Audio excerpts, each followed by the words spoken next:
if you've got 4 weeks, that's a lot of time to work out what can I do next. And if you think about it, what do I have to sell right now? We just have to get inventive. We have to be optimistic about this because we have no choice. But the thing I'd say is I've been amazed at how Kiwis are just hustling, being inventive. I'm with Andy Hamilton, who you may have recognised through his role at the Icehouse, who began the Icehouse back in 2001 and since that period of time has helped a number of business owners create a huge amount of value within their own business and within New Zealand at large.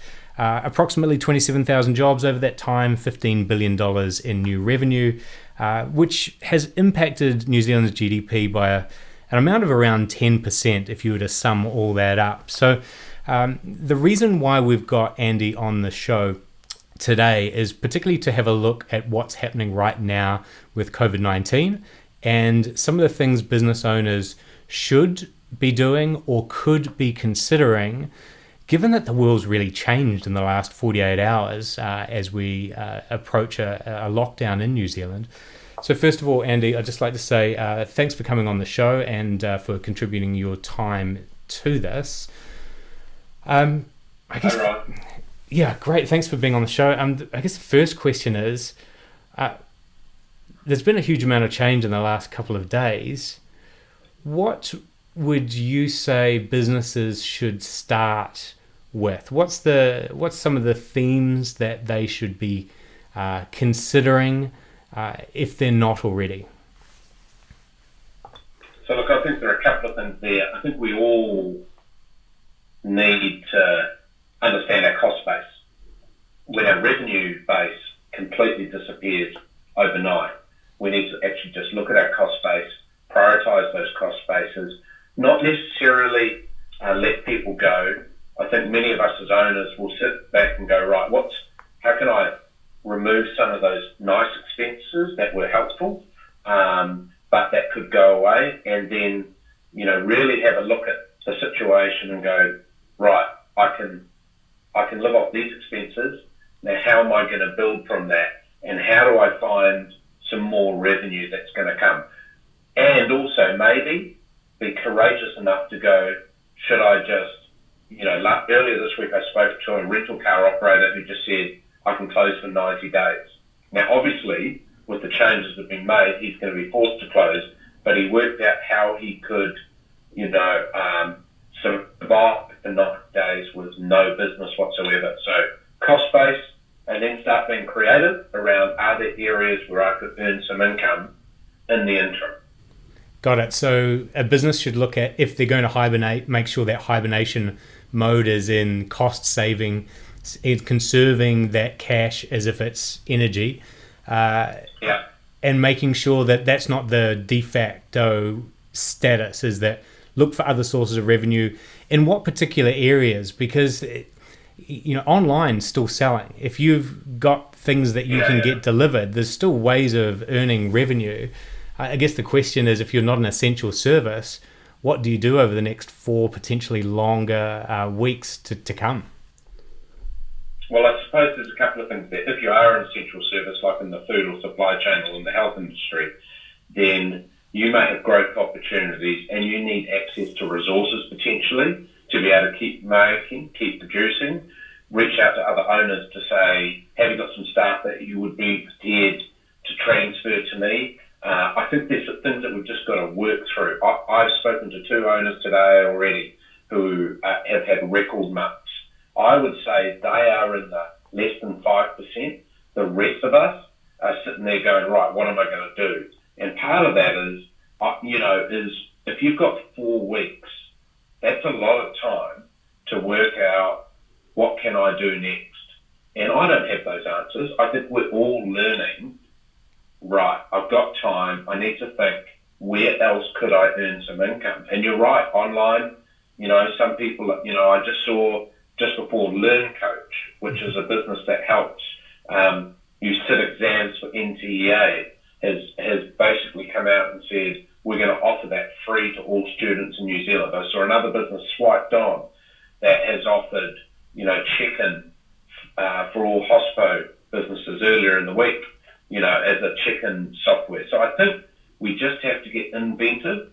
And I think the other thing is we have to reach out to other businesses to see how we could collaborate together to get new revenue when we come out of lockdown. I think it's an interesting point because this is almost, for some businesses, a force to digitization. It's a force to have to do things remotely. And I wonder whether this next 4 weeks, if it's looked at as an opportunity, could be seen as a very long period of strong planning time to do with your ecosystem, suppliers, employees, and your board, to decide, well, what would a remote-first, technology-driven version of what we do look like? Yeah, look, I think we have to be optimistic because there's no choice other than to look for opportunity. That doesn't mean, that there'll be businesses that will go out of business because they just have no choice. That just means we've all got to sit back and go, what is possible? And also, it's amazing when you turn around to your staff and say, right, who is prepared to take salary sacrifice? Who's prepared to take leave? Let's just get through. It is amazing. I think owners take on a lot of responsibility, but the staff, if they like working there, they're prepared to, I think, to cushion that. It's also the government is coming out with these kind of guarantees and the wage subsidies. So it's kind of like, I think you're right, we've got a month, we've got to explore really where we are right now with our cost base, and then we've got to look for opportunities and we've got to start building. Icehouse, as an example, most of its programs were in person, right? Yes, we did some online support, but most of our customers had said, we don't want online, we want to be in person. Well, now we don't have that choice. So we're having to hustle like anything to provide support without comfort about revenue. But, the right thing to do is engage and then try and work out the business model later. And I know that's easy for people who can flip into online, but I just think this is the world we're in now, where we just have to learn how to add value in a different way. I think that's a good point. The business owners who are potentially shouldering a lot of this as either stress or as responsibility, a problem shared can actually create some opportunities that you weren't considering, because the people at the coalface, your employers, or your suppliers, are coming at the same thing from a different lens, and sometimes can unlock something for you because your problem is actually someone else's opportunity. We found this with Buy New Zealand Made, that by the end of January we'd virtualized our picking and packing for our labels. So we got out ahead of time to do that. Now they're shifting some of their work schedules, which actually works for us. They were concerned that they were going to drop their service level, but our businesses aren't ordering as much because they've been ordered to shut down. So I think you're right. The best thing is to discuss with your team to see what's possible. Move into that constrained, keep hold of cash, but don't do it at the risk of shrinking your business when you don't necessarily need to. Your people are your biggest assets, and there are some great packages from the government to at least see through or delay some of those bigger decisions for 12 weeks. Because you don't want to make these decisions too early either, do you, Andy? You do want to see, is this going to be a big deal? Or is it actually going to get under control very quickly? There's two clear paths overseas, and New Zealand could end up on either or somewhere in the middle. There's a lot of things we can do as collectives, trading together. I think bartering may come back up again. And I just think that's a really interesting. We have to be optimistic about this because we have no choice. But the thing I'd say is I've been amazed at how Kiwis are just hustling, being inventive, thinking about it. We have no choice. And that's something for us to be proud of, and just to keep pushing out, on that. I think that's something that's quite important. Well, certainly part of this show is going to be sharing some of those stories about as things are shifting so that we can learn from each other and see opportunities in what each of us are doing. I think in the very short term, although this has been quite a big turmoil, I think it could actually get quite boring by the end of the week when we're all at home and we've got nothing to do. And I think that's the moment where business owners can take a breath and decide, okay, who's on my list? Who do I need to discuss things with?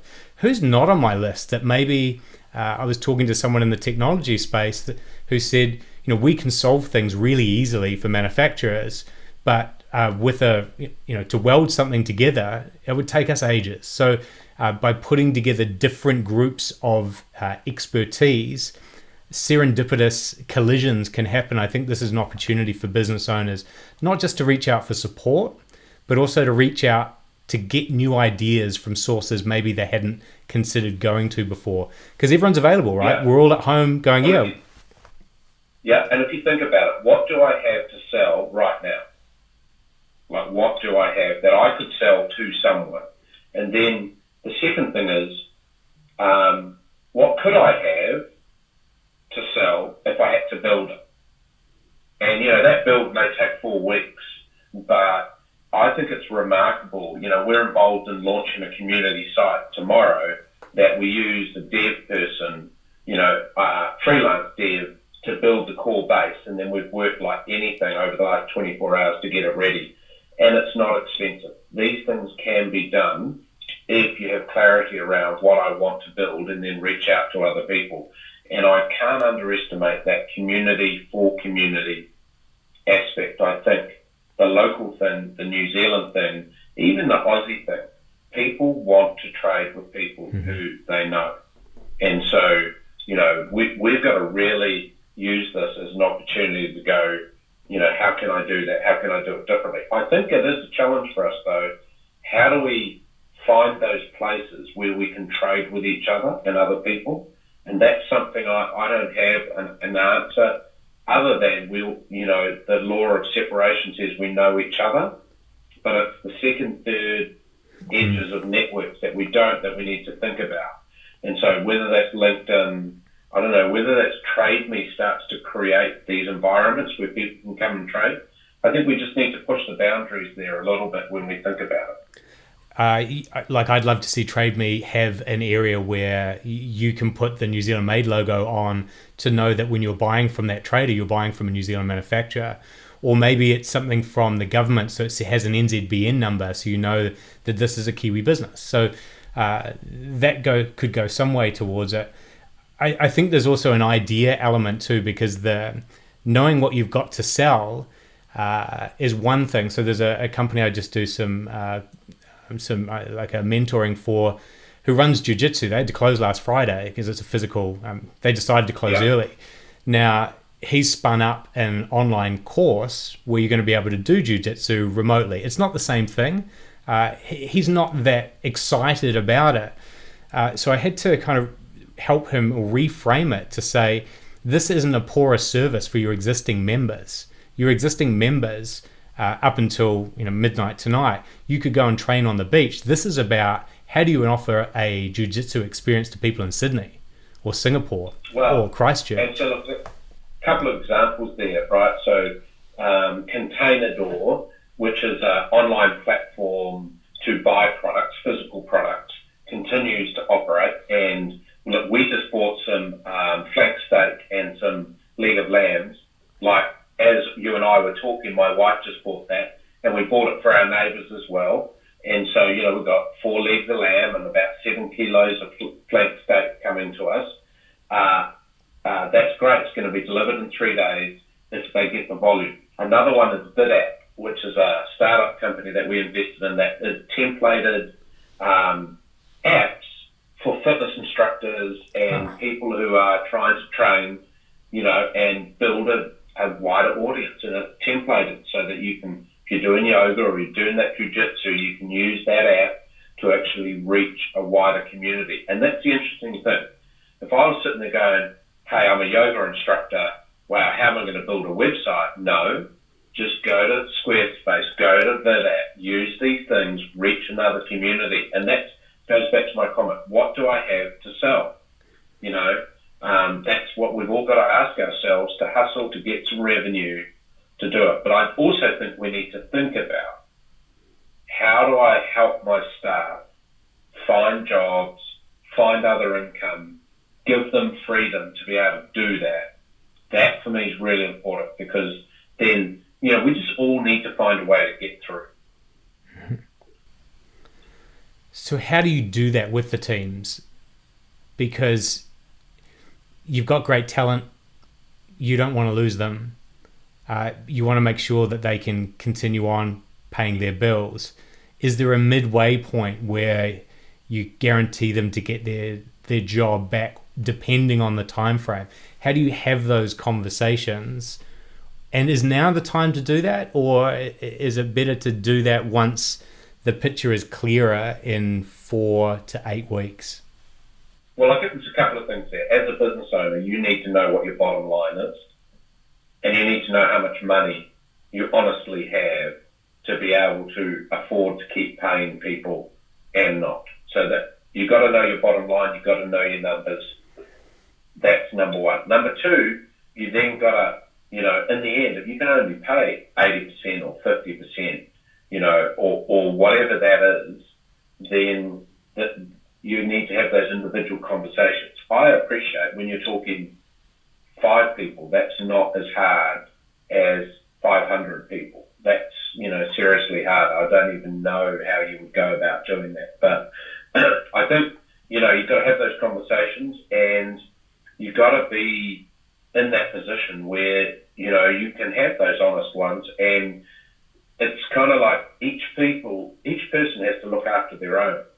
The company is one thing, but people and their families is another thing. And I don't have an easy answer for that, other than being a human and talking to people about their situation. And, the great thing is the government has created a backstop now where it says you can get wage relief if you, as the employer, keep your staff on. If you get sick, you can get a subsidy. And also, if you lose your job, there is the employment benefit. And secondly, now there is a guarantee around mortgage, payments. There's a holiday there. That doesn't solve the issue of if you've got rent and everything else. But I think we're all kind of in this trying to work out how to survive. The preference is we as an employer continue to hire our staff, and we together find a way to get through. Sorry to interrupt. This won't take long. Subscribe to the show and you'll never miss another one of these amazing episodes. Right, back to the show. So talk to the staff and make sure you apply for those subsidies as soon as you can, whether or not you think you're eligible. Let Ministry of Social Development decide that. And also don't be shy about it. This is an unprecedented situation. This isn't taking a handout. This is about buying New Zealand time, particularly New Zealand businesses, of which many Kiwis are employed. So that gives us some breathing space to make some rational decisions. And I think that's really important too, is that although this has been unexpected and has happened at quite a pace, that doesn't necessarily mean that you have to make knee-jerk decisions either. No, and I think, the thing I'd say is, as well, share the questions or the asks of your team. Hey guys and girls, we got to find some new revenue streams. Let's brainstorm. Let's get your inputs.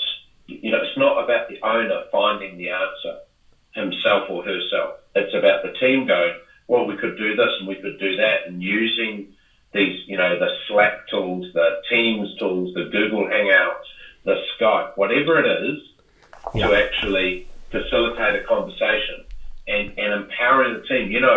That our employees have got a lot of downtime now. But the thing is about being remote is, it doesn't work to probably have 30 of us on a call at once. But you can have 3 with an open mic going, what about this idea? What about that idea? So if anything, when you're working remote, it requires more energy to keep things going and more check-ins. That doesn't mean you're online the whole time, but more check-ins to keep going. And I think, what do they say when there's a downtime? that's the time to get ahead. That's the time to do the hard work. It is, and there's an approach I recommend to that in those conversations with those 2 or 3 people is, and it's a 3-letter acronym, ABN. A is, what are the assets we have? And that's thinking beyond the capital physical assets. It's, what is the asset that employee has or this employee has? Then ask them, what do you think your assets are? And then when you put all of that together, what are all these assets that are agnostic of the situation or the products or what we did 2 weeks ago? So all of those assets. Then the second part, the B, is the boundaries. What are all the boundaries that are in place? Because actually boundaries and constraints can be really good. They require us to think creatively. Some of them will be regulatory based. Some of them may actually be released entirely now. So what are all the boundaries? And the third one, I think, and this is the hardest part, is the narrative. What's the story we're telling ourselves about what we create and who we are as a business? What if we created a different narrative with the same set of assets and boundaries? And by bouncing between the assets and boundaries and narratives, some really exciting or inspiring ideas can come out. And I think that's maybe some way of keeping it flexible as well. It's not looking to get an outcome from a Zoom call. It's just starting the conversation. Yeah, I love it. I love that framework because I think it starts with possibility. It then says what will restrict us, because in a downturn, we too often start with we can't. So instead you start with, hey, we can. Oh, yeah, but there's a couple of issues. Well, we can overcome that. And it finishes with the most powerful thing, which is the narrative. This time has come around narrative, and I'll go back to my comments about local and purpose. People are going to make choices who they trade with. If you don't have a narrative and a story behind that, you're going to lose out. But I tell you also, I think, there's a really interesting phase going to come on where people will make a conscious decision where they spend their money. What power companies, what utility companies, what banks, etc. That's exciting. And I've got a story to relate on that. Through the GFC, someone I remember saying, we've got a lot of time on our hands, so we're just going to call all the chief execs and let them know we care, and we're going to do whatever it takes. And the person said, well, why would you do that now? Shouldn't you be focused just on your own business? And they said, what I know about downturns is that whoever helps out whoever is remembered because you help them get through it. So there's an opportunity here for Kiwi businesses to help fellow Kiwi businesses. And that won't be a short-term effect. That'll be a long-term effect. And it may actually re-engineer how New Zealand does business. I mean, I wouldn't be surprised if there were certain essential businesses, services, that are mandated to be manufactured or based in New Zealand that aren't currently. There's opportunities that go beyond where our current mindset is at, and it's probably not the right time to talk about it, but for business owners thinking way ahead, look at what would be the type of economic landscape that you would like to have in New Zealand, and then how would you play your part in that? It's also, we're going to think about pockets where there's demand already, and then maybe we may not own that customer, but we might have something that would contribute and be an add. So, obviously China has recovered, and so, there are some people that are trading well right now into China. And so I think I want to know who those are, those people, and I want to know how could I do something with them, alongside them, and I would share them. I would give half my margin to that firm if they help me get into China and teach me how to get into China and start selling. Like I noticed today, Comvita is selling a lot of online honey right now, whereas they were struggling 6 to 12 months ago. So I kind of go, ooh, what else could I do with them that might enable me to leverage off that? So it's kind of quite interesting. We've got to think about where those opportunities are to just get survival and write off others. I totally get it, and I agree with it.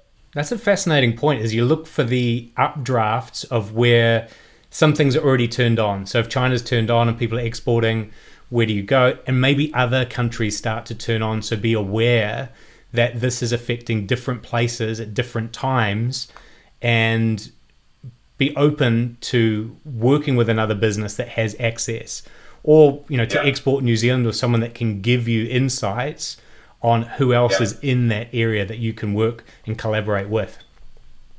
Yeah, I think it's pretty powerful. Andy, we haven't talked a lot about your story. I mean, you've been in the New Zealand ecosystem of business for 2+ decades. I do want to ask you a couple of questions on that. What have you learned over that time about New Zealand and New Zealanders in business, and where do you think we should head next? Oh, look, I think that's at a time like this, it's kind of like where we should go next is we just need to hustle into where there are those pockets of opportunity to enable us to survive, let alone forgetting thriving. What has happened is at the early part of this crisis, a few of us reflected, whoa, have we thrown ourselves too far into the, one market like China? Well, no, because that was a great, growth for New Zealand. So if I think what I've learned, it's all about people. Revolutions happen in the ground up. They don't happen top down. So we can say we should be exporting more as a country, but if the innovators and entrepreneurs don't want to build their companies to trade internationally, that's not going to happen. So it's all about people. It is all about the narrative. The people who can articulate why they're going to build a big company and why they're going to be successful often are the ones that have the chance to do that.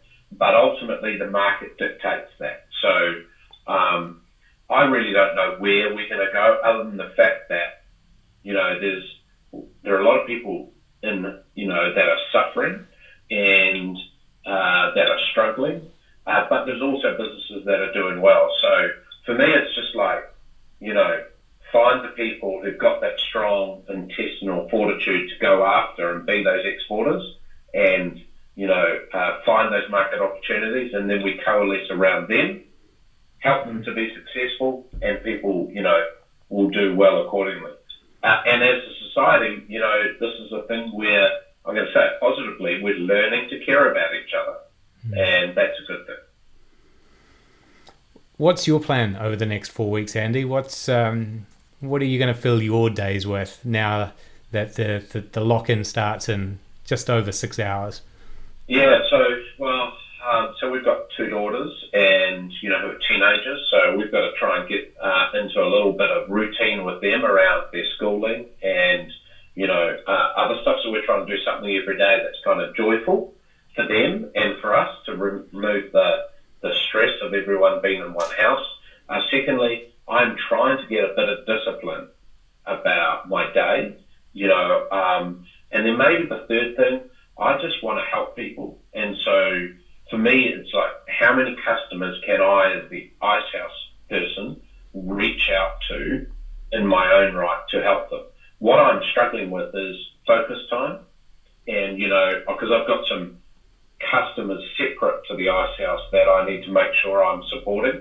So I think, discipline, family, and some meaningful things that will make a difference. I'm also an advisor to the Minister for Small Business, and so there are a few of us who are sitting there going, what is making a difference or could make a difference to small business? And you kind of feel a little bit ineffectual because it's just moving so quickly, but all we can do is sit back and go, hey, that's a good idea. How do we get other people on board with that? So for me, I think the thing I'm learning is to be more disciplined and maybe even write lists every day of the things that I want to get achieved. And then also, the final thing is a bit of exercise. So mow my lawns, take the dog for a walk most days, and just spend that time, being a little bit in fresh air within reason, and not going to the supermarket. No, definitely not going to the supermarket. I think that's good advice with particularly with the exercise side of things. And in these times, being close to family is great. And how to do that in a focused way to balance the business side of it. I think a mind like yours that has been so close to the New Zealand business ecosystem is valued in times of crisis even more than it is normally. So, I wish you all the best with those chats that you have, and I hope you do get to maintain the focus and contribute through to the Minister of Small Business, as well as anything. The thing I'd say to you about all of this, though, we've all just got to reach out to people to ask how are they and what can I do to help, and then try and do something there. And if we all do that every day, we'll get through this. I think you're right. It's a big challenge. We are Kiwis and we are up for big challenges. My job over this period of time is to help amplify some of the stories about what Kiwi businesses are doing, so that I do think that the news feeds are going to get even more negative before they get better. So if anyone wants to take time away from that, the Kiwi Original Show will be a place where it's positive news stories, it's optimistic, it's looking at challenges as opportunities, and actually celebrating New Zealand businesses. We don't get a lot of time to do that. We've got 4 whole weeks to enjoy that as a nation. So thank you very much for your time today, Andy. I really appreciate it. And good luck in your lockdown, and I hope you get the work done that you need to get done. Cheers, buddy. Cheers, Andy. Thanks. This has been a Kiwi Original, brought to you by the New Zealand Made team. Thanks for watching. The New Zealand Made trademark is used by over 1,200 businesses in New Zealand. The New Zealand Made team licenses that trademark. Check if you're eligible at bynz.org.nz. If you feel that someone should see this, share it with them now. Otherwise, subscribe to youtube.com/bynzmade, and we'll see you on the next episode.